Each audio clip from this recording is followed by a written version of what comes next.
안녕하십니까. 48페이지를 읽어드리겠습니다. 1. 기룡지상의 52세의 박정희 대통령과 20세 허경영. 용의 허리에 올라탄 사람은 그 목적지에 도달할 때까지 가야지 중간에 목표를 포기하고 뛰어내리면 죽는다는 기룡지상이 박 대통령과 나의 운명에 닮은 점이다.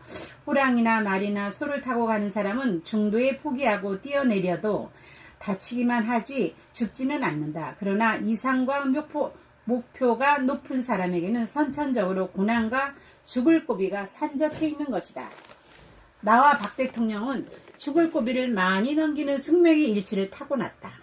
1917년 생일 박 대통령에 비해 나는 1950년 1월 1일 생이니까 32살 차이나 나므로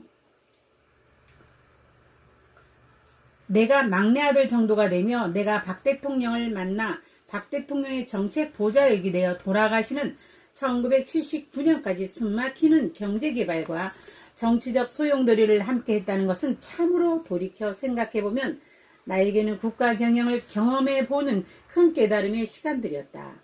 방송통신대학과 새마을운동, 반도체 산업 등 100여 건의 정책을 내가 최초로 건의하여 관철시키면서 나는 어린 나이에 많은 것을 경험했다. 6.25 사변이 나는 해인 1950년 1월 1일 서울의 중량교 다리 밑 가만히 움막에서 나는 태어났다. 그때 날씨가 너무 추워서 나의 어머니는 몸이 얼어서 산후병을 얻었고 내가 태어난 지 6개월 만에 6.25 사변이 일어나 어머니는 나를 선친들의 고향에 데려놓고 내가 4살 때 돌아가셨다. 어머니가 서울의 중량교 다리 밑 가만히 움막에서 기거하고 계셨던 것은 내 아버지 때문이었다. 아버지는 만석군의 아들이었는데 나의 어머니와 결혼을 한 얼마 뒤 할아버지께서 물려받은 마녀맞이의 전답을 수백 명의 소작인들에게 무상으로 나눠줌으로써 다른 지주들이 아버지를 사상법으로 고발하였고 아버지는 서울대 병원에서 사형 선고를 받고 서대문 형무소에서 사형을 기다리고 계셨다. 그러다가 내가 태어난 지 6개월이 되는 1950년 6월 22일 6.25 사변을 사흘 앞두고 서대문 형무소에서 33살의 나이로 사형이 집행되어 돌아가셨다. 그때 어머니는 아버지 면회를 하기 위해 만삭의 몸으로 서울에 와서 중량교 다리 옆 농가에서 일을 해주며 면회를 다녔는데 농가에서 주는 방은 거절하고 잠자는 중량교 다리 밑 가만히 움막에서 촛불을 켜놓고 아버지를 살리기 위해 기도를 하며 지냈다가 나를 낳았다. 어린 나를 안고 서대문 교도소에 면회를 갔을 때 옥중에 계신 아버지가 나에게 남긴 유일한 서울의 동쪽엔 일본의 동경이 있고 서쪽엔 중국의 서경이 있고 남쪽엔 남경, 북쪽엔 북경이 있으니 서울은 4개의 위성 수도를 거느린 세계의 서울이 될 것이니 이 애가 자라서 꼭 남북 통일을 이루고 서울을 세계로 중심이 되게 해서 가난한 국민들을 편안하게 해 주어야 한다는 뜻이 담긴 허경영, 허락할 허, 서울경, 편안할 영이란 독립선언 민족 지도자 33인이 숫자와 일치하는 한문 획수 33에게 이름을 지어주셨다고 한다. 나는 1살 때부터 어머니의 병이 위독하여 동네 아주머니들이 젖을 얻어먹고 자랐으며 4살 때 결국 어머니는 돌아가셨다. 그리하여 나는 시골의 아버지의 토지를 무상으로 받은 소작이인의 집에서 양아들로 자랐는데 초등학교 시절 새벽 4시부터 6년간 서당을 다녀 주역 등 30여 권의 한문서적과 사서삼경 등 6.25 서적 등을 모두 배웠으며 초등학교 졸업 때는 모두 중학교를 갔는데 머슴살이를 하면서 나 혼자만 중학교를 가지 못했다. 내가 7살 때부터 한문을 배우게 된 데는 한 스님이 도움이 있었다. 그러니까 내가 7살이 되던 어느 날 오후 늦게 집에서 소죽을 끓이고 있는데 지리산에서 경주 불국사 쪽으로 가는 길에 들렸다는 한 늙은 탁발승이 집으로 찾아와 시주를 청함으로 곡식을 시주하자 소죽을 끓이는 나를 쳐다보면서 너는 이 집 아이가 아니구나 하길래 내가 스님은 그것을 어떻게 하십니까 하고 물었더니 그 스님이 심부름 온 사람은 속히 돌아가야 하는 법, 너희 부모님은 너를 이 세상에 데려다주면 곧바로 떠나야 하는 거야 라고 했다. 그래서 나는 그것을 어떻게 하십니까? 라고 묻자 그 스님은 그것은 내 얼굴에 쓰여 있느니라. 내가 남의 집에 있으면서 너의 양부모 몰래 나에게 곡식을 시주하는 너를 보니 시어머니 몰래 신사임당이 곡식을 탁발 승려에게 시주한 것 때문에 하늘의 천기를 누설하면서도 어린 율곡을 살려주신 봉암 선사가 생각나는군.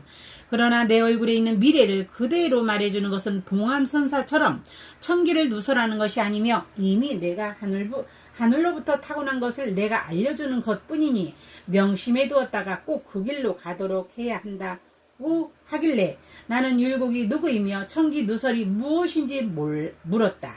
그러자 스님은 옛날 조선 명종임금 시대에 강릉에 사는 사은부 감찰을 지낸 이원수 대감집에 탁발 승려가 시주를 하러 들렸는데 유교를 믿는 집안이라 대감 부인이 꾸지람을 하며 내쫓아버리자 그 집의 며느리였던 신사임당이 2살 된 아들을 등에 업은 채 대문 밖까지 따라 나와 시어머니 몰래 곡식을 지금 너에게 탁발 승려에게 시주를 하면서 저의 시어머니를 용서하십시오 라고 했다는 거야.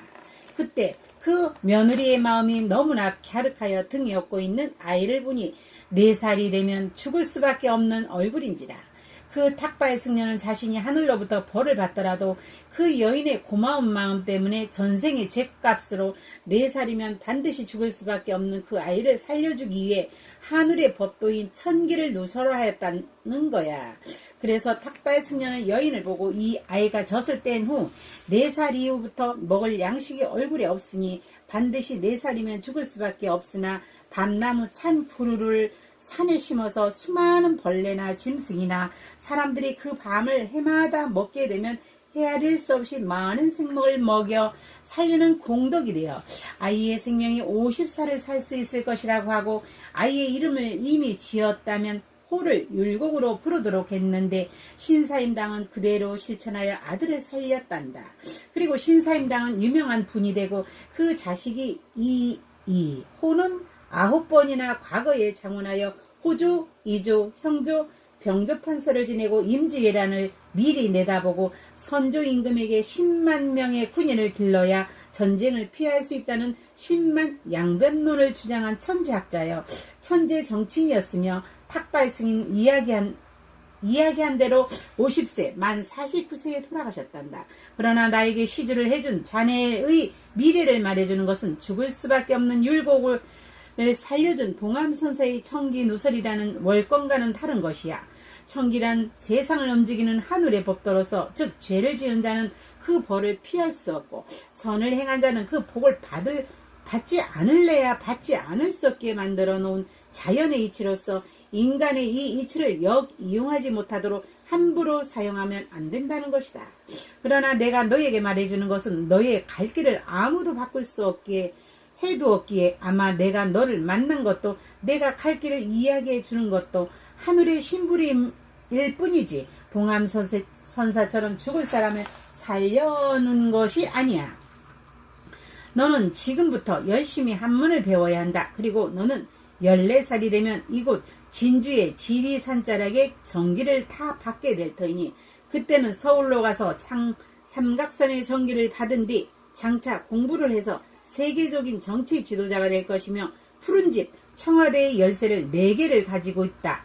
그 당시로서는 알 수 없는 이야기를 해주었다. 그리고 그 스님의 세상 강조라도 하듯이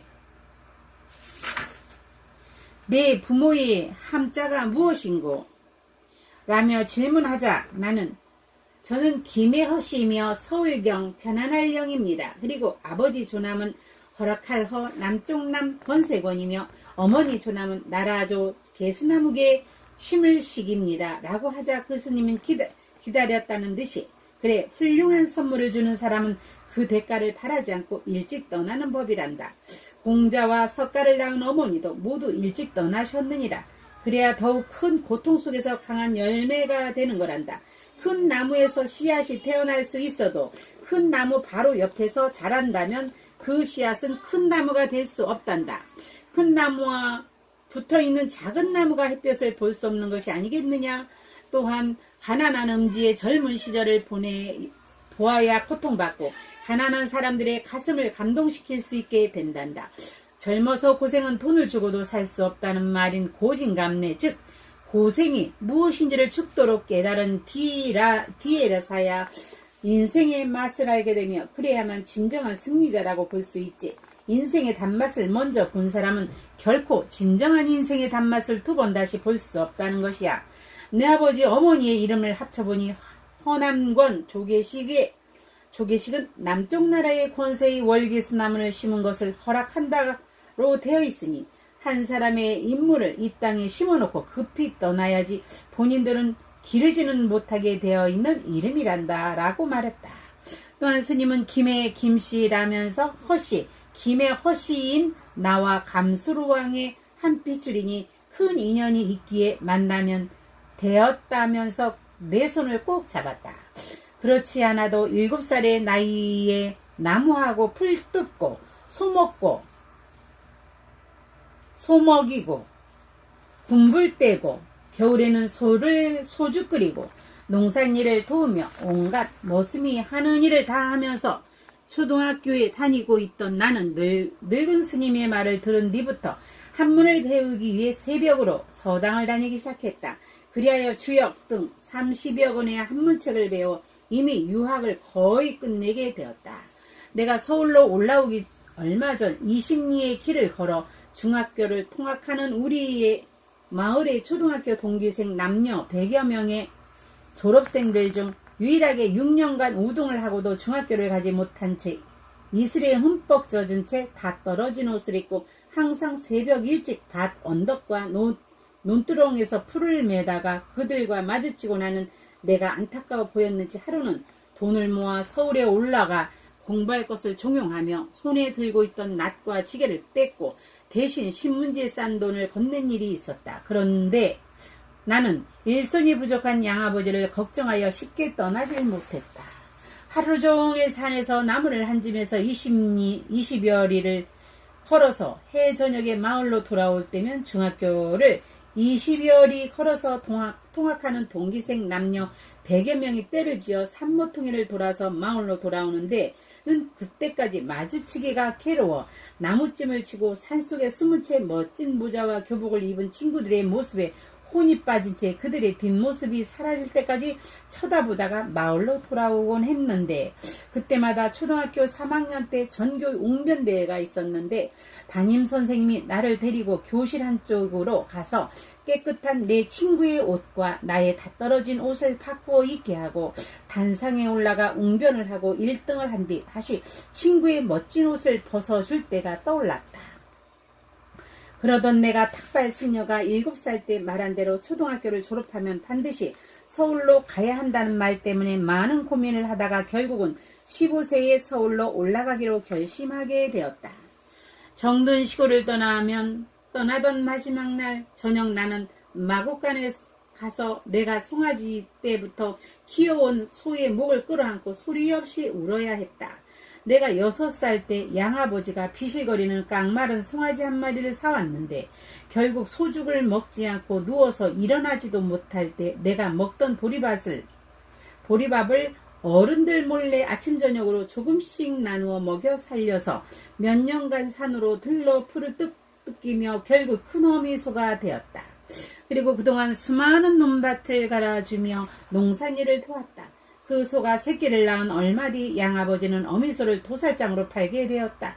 논밭에 쟁기를 메고 일하는 소가 조금 느리게 걷는다고 사정없이 양아버지는 회초리를 내리칠 때마다 옆에서 일을 하고 있는 나를 물끄러미 쳐다보며 우는 듯한 표정을 짓던 그 소를 볼 때마다 내 가슴이 참으로 아팠었다. 그 소가 팔려가던 날 대문을 나서지 않으려고 평소에 사지도 않던 뒷걸음질을 하며 자꾸만 고개를 뒤쪽으로 쳐다보며 새끼 송아지를 향해 음매하고 우는 것이었다. 어미소는 도살장으로 팔려가는 것을 알고 있는 듯했다. 아궁이에서 부지갱이를 들고 나오는 양어머니가 뒷걸음칠 소의 엉덩이를 마구 때리면서 많이 맞아야 비싼 값을 받는다고 할 때 송아지와 어미소가 서로 눈을 바라보며 울고 있었다. 죽도록 주인을 위해 논밭을 가르며 일해주고 새끼 송아지까지 낳아주었는데 자식과 함께 살지도 못하게 하고 도살장으로 죽음을 향해 달려가는 소의 운명을 보며 나는 인간의 배은망덕 원망스러웠으며 어머니와 이별을 떠올랐다. 그 팔려간 어미소가 낳은 송아지가 지금의 이 소가 아닌가?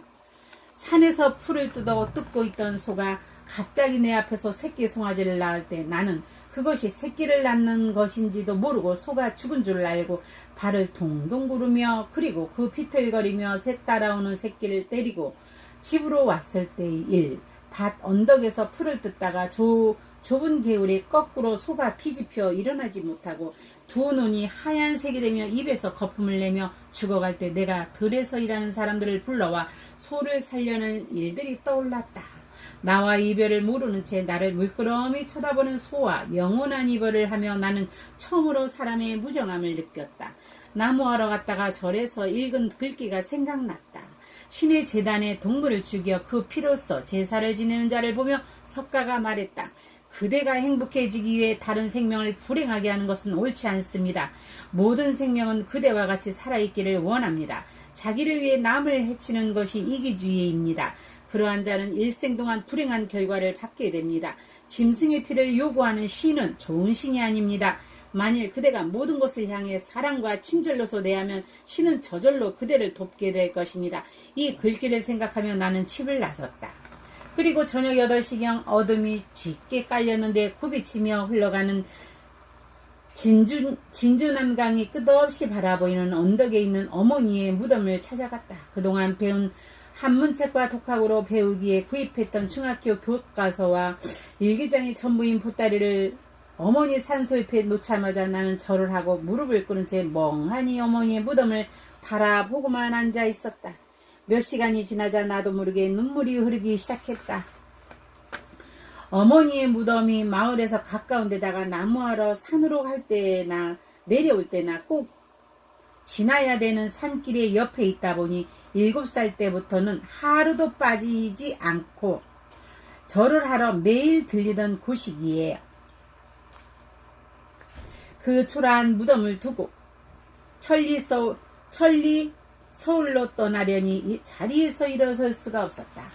친구들과 나무를 하러 가고 올 때마다 친구들을 기다리게 해놓고 어머니 무덤에 절을 하는 것을 보고 친구들의 흉을 보기도 했지만 나는 꼭 살아계신 어머니를 보는 것처럼 즐겁기도 하고 우울하기도 했었다.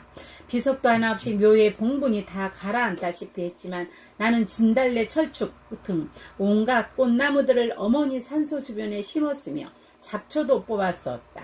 무너진 어머니 무덤을 흙을 파와서 내가 직접 고친 일이 있었는데 동네 어른들이 뒤늦게 알고 아들이 직접 어머니의 묘를 고치면 아들이 죽는다면서 크게 꾸지람을 듣기도 했다. 어머니가 추울까봐 추운 겨울에 어머니의 무덤 주변에 갈잎나무로 울타리를 만들었는데 나무를 한참 해오다 그곳에 앉아 멀리 노을에 물들어가는 지리산을 굽이굽이 감싸며 흘러가는 진주난강과 끝없이 펼쳐진 하얀 백사장 옆에 파란 대나무 숲과 마을에서 올라오는 저녁 연기를 바라볼 때면 갈잎에 둘러싸인 어머니의 무덤에서 어머니가 금방이라도 나를 부르며 저녁 밥상을 들고 나올 것 같았다. 그때마다 나는 이곳이 어머니가 살아계신 내 집이었으면 얼마나 좋을까 싶은 생각이 들어 마을로 내려가기가 싫었다. 수많은 초등학교 졸업생 중 나 혼자만 중학교를 진학하지 못했던 그날도 어머니의 무덤에서 꼬박 밤을 새웠지만 15살까지 정이 들었던 어머니의 무덤 앞에 앉아서 나는 두 번째 꼬박 밤을 샌 뒤 아침이 되자 6년간 받은 우등상장을 어머니 산수 앞에 묻었다. 그리고 서울을 가기 위해 20여리 떨어진 기차역에 있는 반성으로 떠나가기 시작했다. 반성은 기차역이 있는 곳이다. 저녁과 아침을 굶은 채 20리길을 걸어 반성을 향해 걸어가면서 나는 수없이 정든 고향의 산천을 뒤돌아보았다. 눈이 퉁퉁 부어서인지 눈물 때문인지 앞이 잘 보이지 않았다. 나는 친구들이 준 돈은 서울에 가서 중학교에 들어갈 때 써야 한다고 생각하고 서울까지 1000리길을 걸어가기로 작정했다. 그리고 천리로 들어가 서울 방향을 향해 걷기 시작했다. 철길이 굴 속으로 들어갈 때는 산을 넘어 다시 철길을 찾아 헤매다가 검정고무신이 다 찢어져 맨발로 철길을 이틀간 걸어서 도착한 곳이 마산이었다.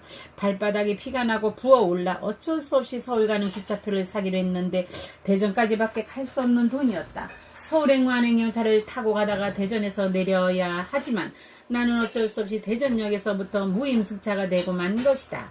영무원이 차표 검사표를 하는 것을 보고 나는 의자 밑으로 들어가 숨었다. 그리고 서울역에서 내리다가 영무원에게 무임승차로 붙잡혔다. 그리고 영무원들이 사무실로 붙들려 들어갔다. 한 영무원이 내 보따리를 풀어보고 내가 배운 한문책과 일기장 그리고 중학교 책들을 보더니 내 일기장을 소리내어 읽으며 글씨를 보고 감탄을 하면서 여러 가지 질문을 했다. 처음엔 경찰서로 보내야 한다고 하던 직원이 태도가 돌변하여 직원들에게 돈을 거두어 나에게 주면서 꼭 학교 들어가서 공부 열심히 하라면서 나는 서울역 광장으로 내 보내주었다. 6.25 사변 도중 서울에서 태어나 1살 때 어머니 품에 안겨 서울을 떠났던 15년 전에 바로 그 서울에 돌아온 것이다. 15년 전에 내가 태어난 곳이지만 한 번도 보지 못한 아버지와 어머니가 마지막으로 헤어진 서울을 멍하니 바라보며 나는 빛바랜 책 보따리를 끌어안은 채 망부석처럼 서울역 광장에 서 있었다. 천리타양 서울에서 경장의 이슬로 사라진 남편을 잃은 어머니가 6.25 사변 때문에 아버지의 시신을 찾지 못하고 병든 몸으로 통곡하며 어린 나를 안고 전쟁 중인 서울을 떠났던 통안의 서울. 나의 이름 속에서 남아서 나와 끈을 내야 끊을 수 없는 숙명의 서울로 나는 다시 돌아온 것이다. 마을 사람들이 훗날 나에게 일러준 어머니의 유언이기도 했지만 나는 어머니가 찾지 못한 아버지의 유고를 찾아야 하며 그것을 찾지 못할 때는 아버지가 돌아가신 서대문 형무소 자리에 반드시 아버지의 비석이라도 세우겠다며 어릴 때부터 다짐해왔기에 먼저 서대문 형무소를 찾아가 형무소 정문을 향해 땅바닥에 엎드려 아버지를 향해 큰 절을 올렸다. 그때 나는 스님의 말씀이 떠올랐다. 대통령이 된다면 이곳에 아버지의 비석을 세울 수 있을 거라는 생각이 들었다. 그리고 나는 남대문 시장 지하도 입구에서 구두를 닦으며 무허가 합숙소에서 협성고등공민학교라는 야간 중학교를 다녔는데 밤이면 담배 연기 때문에 공부를 할 수가 없어 결국 삼각선에 있는 수유리 화계사로 찾아가 주지인 승산 이행원 스님의 양아들이 되었다. 그곳에는 동국대학교 불교대학 승려 200여 명의 성림회라는 기숙사가 있었기에 승려가 250여 명 되는 대가족이었는데 나는 그곳에서 하루에 1000명의 밥 짓는 일을 하면서 야간엔 광화문에 있는 협성고등공민학교 야간을 졸업하게 되었다. 그때 이미 나는 초등학교 때 주역 등 30여 권의 한문 서적을 배워 유교의 중용사상을 배운 데 이어 그 절에서 불교의 발만대장경과 불교의 중도사상을 3년간 배웠다. 그러다가 고등학교 과정인 협성상업 전수학교에 들어갔다. 승산 이혜원 스님이 40세에 미국으로 포교차 떠나버린 데다 너무나 절에 일이 많아 고등학교 공부가 어렵게 되자 나는 어떤 스님의 안내로 세금정의 작은 암자를 소개받아서 그곳으로 가게 되었다. 책가방 한 개가 전부인 내가 세금정 암자를 찾기 위해 세금정의 산을 올라가는데 5명의 아주머니가 해저녁에 산에서 내려오길래 여기 청룡사가 암자가 어디 있느냐라며 길을 물었다. 그랬더니 학생이 왜 회저녁에 절을 찾느냐며 되묻길래 있을 곳이 없어서 절에 가서 낮에 일해주고 밤에 학교를 다니기 위해서라고 했다. 그러니까 그분들은 삼각산 제일기도원에서 기도를 하고 내려오는 길이라면서 광화문에 있는 내수동교회의 목사님한테 가면 공부할 수 있다며 나의 가방을 뺐다시피 하면서 교회로 데리고 갔다. 그곳에서 나는 내수동교회의 홍근선 목사의 양아들이 되어 야간 고등학교를 다니는 2년간 교회를 다니며 기독교의 구약, 신약, 모세의 오경을 배우며 주일반을 맡아 가르쳤다. 그런데 교회 재정이 어려워 나는 낮에는 목사님이 소개하는 교인이 경영하는 서울역의 동양당이라는 금반지를 만들어 수출하는 공장에 다니게 되었다. 나는 노쇠와 금을 녹여서 24K, 18K, 18K 등을 만드는 것을 담당했는데 금과 노쇠는 끓일 때 하얀 밀가루 같은 청산가루를 넣는데 그 일만 하다 보니 매일 청산가루 때문에 코피를 흘렸다. 그러던 중 나는 2년간 성경을 열심히 배워 이미 유교의 중요사상과 불교의 중도사상과 기독교의 중립사상을 배워 비교 분석의 경지를 벗어나고 있었다. 그러나 교회의 주일반의 어린이들을 가르치다 보니 토요일 오후부터 일요일 저녁까지와 낮에는 공장에서 일을 해야 하므로 공부할 수 있는 시간이 부족한 데다가 나는 학업과 건강 문제로 고등학교 3학년인 19세의 세 번째 양아버지가 되는 목사님과 헤어졌다.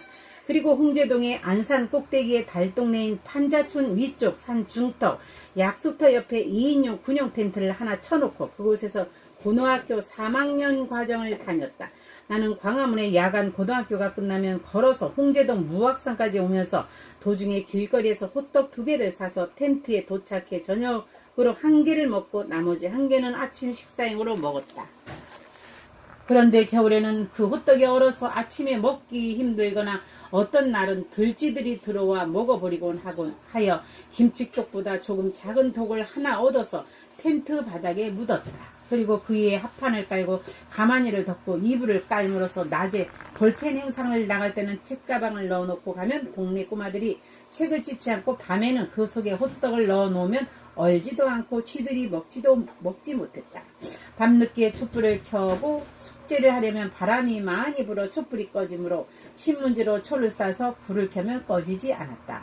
시험이 있는 날은 그나마 낮에 볼펜 행상을 할 수 없어 호떡을 사 먹을 돈이 없었다. 그래서 야간 고등학교의 시험이 저녁 일찍 끝나므로 학교 주변에서 가까운 효자동, 옥인동, 팔판동, 궁정동, 내수동, 사직동, 향촌동 등의 한옥집 대문 밖에서 문을 두드린 다음 사정을 이야기한 뒤 밥 한 그릇과 냉수 한 그릇을 부탁하면 대부분 대문을 열어주고 밥을 주었다. 그렇게 저녁 한 끼를 먹고 하루 종일 천막 속에서 가서 시험 공부만 했었다.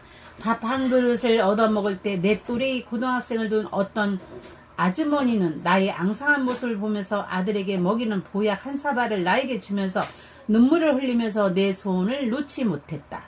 또한 내복이 없다 보니 신문지를 교복 속에 감고 학교를 다니다가 체육시간에 학생들에게 발각되는 등 망신을 당하기도 했다. 그런데 신문지를 몸에 감고 지내면 겨울에 절대 옷에 이가 생기지 않았다. 어떤 때는 한참 잠을 자고 있는데 텐트 속에 노루가 들어온 일과 들쥐가 들어와서는 잠자는 나의 코끝을 무는 등 수많은 일들을 있었다. 그러던 어느 날 내가 한참 천막 속에서 잠을 자고 있는데 갑자기 얼굴에 눈이 막 떨어져서 잠을 깨어보니 눈보라에 천막이 어디론가 날아가 버린 것이다. 그래서 밤중에 그 천막을 찾느라 돌아다니다가 그만 바위 언덕에서 아래에 있는 판잣집의 화장실로 미끄러져 떨어져 오른쪽 다리가 부러지고 말았다. 한 달 동안 달동네 사람들이 준 라면 등을 먹으며 다리 기부스를 한 채 천막 속에서 다리를 나을 때를 기다렸다. 그러다가 다리가 낫게 되자 판자촌 사람 중에서 실내용 샌들을 간에 부업으로 만드는 집이 있었는데 그 주인이 그것을 10컬레를 나에게 주면서 팔아서 다시 학교에 들어가라고 했다. 그래서 그것을 팔기 위해 슬리퍼 10켤레를 책가방에 넣고 실내용 슬리퍼를 신을 만한 동네인 장충동으로 갔다. 그리고 그곳에 어느 집의 대문이 열리면서 당사로서는 처음 보는 고급 승용차가 차고에서 나왔고 그것을 타려고 하는 어른에게 달려가 가방에 슬리퍼를 꺼내 이 슬리퍼를 다 팔아야 학교를 갈 수 있으니 공부할 시간을 좀 주십시오 라며 슬리퍼를 내밀었다. 그러자 그 어른은 내 얼굴을 유심히 바라보더니 내 손을 잡고 집으로 들어가 밥을 먹인 뒤 나에게 양아들이 되어줄 것을 부탁하여 나는 우연하게 산꼭대기에 얼어 죽을 것만 같은 2인용의 군용 텐트 속에서 한국 첫째 재벌의 양아들이 되었던 것이다.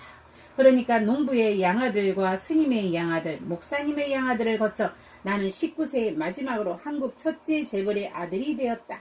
그리고 나는 19세 때부터 한국 첫째 그룹의 인사와 경영의 아버지의 권고에 의해 자문을 시작하여 수직 권위주의의 경영을 수평 네트워크 경영으로 바꾸게 하여 상하가 직책만 다를 뿐 능력과 책임 제도로만 하면 사원 채용 시험을 시스템화해서 중역들을 개입을 차단시키고 신입사원의 관상을 보게 하며 사자상과 쥐상을 뽑지 않는 10가지의 비결을 적용하여 절대로 노동조합이 결성되지 않는 근로자에게 최상의 대우를 하는 제도를 만들었다. 근로자들의 예우를 극진히 해줌으로 결국은 국내에서 유일하게 미래에 발생할 수 있는 노동쟁이나 노동 결성이 없게 하는 인사 비결과 이병철 회장이 원숭이 상인데다가 삼성이라는 이름이 눈에 잘 보이지 않는 세 개의 별이므로 첫 번째 설탕에 이어 두 번째 직물, 세 번째 반도체라는 세 가지 작은 사업을 해야 성공할 수 있어 반도체 사업을 권유하여 그것이 적중하게 되었다. 당일 정일권 국무총리의 사의가 연구 목적으로 하고 있던 한국 반도체를 1983년경 삼성이 인수하여 본격적으로 반도체 사업을 하기 시작했다. 당시 이 회장은 김우중 회장에게 전화를 해서 옥포 조선소를 인수하겠다면서 김우중 회장과 통화하는 것을 보고하면 안 된다는 것을 설명하여 반도체와 같은 작은 사업을 해야 한다고 강조했다. 삼성이 훗날 자동차 사업을 시작했지만 많은 어려움이 있었던 것이 역시 삼성의 이름이 맞지 않기 때문이다. 현대는 그 이름이 왕은 용이고 왕의 옆에서 나란히 왕을 노려볼 수 있는 것은 호랑이 뿐이므로 견은 호랑이인 것이다. 그러므로 용과 호랑이로 되어 있는 현대라는 이름과 정주영 회장이 물소상이므로 작은 사업을 하면 망하게 되는데 건설, 조선 등 큰 사업을 해야 하는 것과 삼성은 정반대가 된다. 훗날 현대가 하이닉스 반도체를 하면서 어려움을 겪는 것도 우연이 아닐 것이다. 내가 우연하게도 한국 첫째 그룹을 그늘에서 천재 경영을 자문하며 기업 경영을 성공적으로 이끌다 보니 나의 양아버지는 각계 각층에 나를 자랑하기 시작하고 결국 20세에 박 대통령을 소개받았으며 고정 나이 22세부터는 대통령의 정책 보좌역이 되어 박 대통령이 돌아가시는 1979년 재벌그룹 경영에 이어 국가 경영을 경험하며 방송통신대학 제도, 새마을운동, 반도체 산업 등 100여 가지 정책을 컨회하여 실현시키면서 라인강의 기적이 150년 걸린 것을 박 대통령과 함께 한강의 기적을 15년 만에 이뤄내는 고도경제 성장을 수도하게 되었다. 참으로 박 대통령과 나와의 인연은 하늘이 맺어준 기룡지상의 연속이었다.